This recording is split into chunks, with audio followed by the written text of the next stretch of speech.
CAPA's trades, the capital turnover system. Up to now, I've explained the mechanics of selling cash-secured puts and covered calls. But the mechanics aren't the strategy. The strategy is the system that keeps the same capital working over and over again. Every rule has one objective: keep the conveyor belt moving.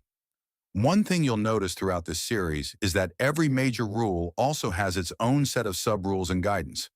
Those are the details that help me apply the system consistently in different market conditions. I'll reveal those as the series progresses. Rule 1. Trade the following week. Cash-secured puts are only sold for the following week's expiry. Typically, this means trades with 7 to 11 days to expiry.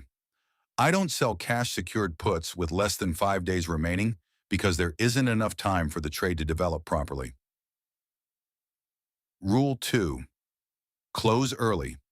My objective isn't to collect every last dollar. Once a trade has returned around 80% of the available premium, it's usually time to close. That isn't a fixed number. Sometimes it's 80%. Sometimes it's 83%, 85%, or even 90%. The point isn't the exact percentage. The point is that the vast majority of the premium has already been earned, while the remaining risk is still 100%. I would rather bank the premium, release the capital, and move on to the next trade. Rule 3. Redeploy immediately. Once a cash-secured put is closed, the collateral is released immediately. That capital doesn't sit idle. It is redeployed into the next qualifying cash-secured put for the following week's expiry. Money sitting in cash earns nothing. Money following the system keeps the conveyor belt moving. Rule 4. Covered calls. Follow the same process. Covered calls are different because they only exist after assignment. If the shares are not going to be called away, I don't wait until expiration. Near the end of the week, once most of the premium has been captured, again typically around 80 to 90%, I'll close the call and immediately sell the following week's covered call. The objective is simple: keep premium flowing every week while giving the shares the opportunity to recover.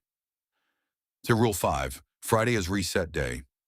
By the end of Friday, almost every position has reached its conclusion.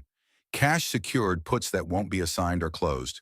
Covered calls that won't be exercised are closed. Capital is released. Premium is locked in.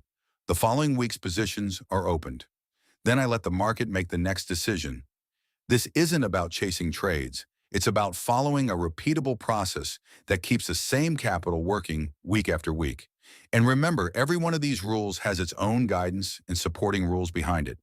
The headline rules are simple. The consistency comes from following the details that sit underneath them.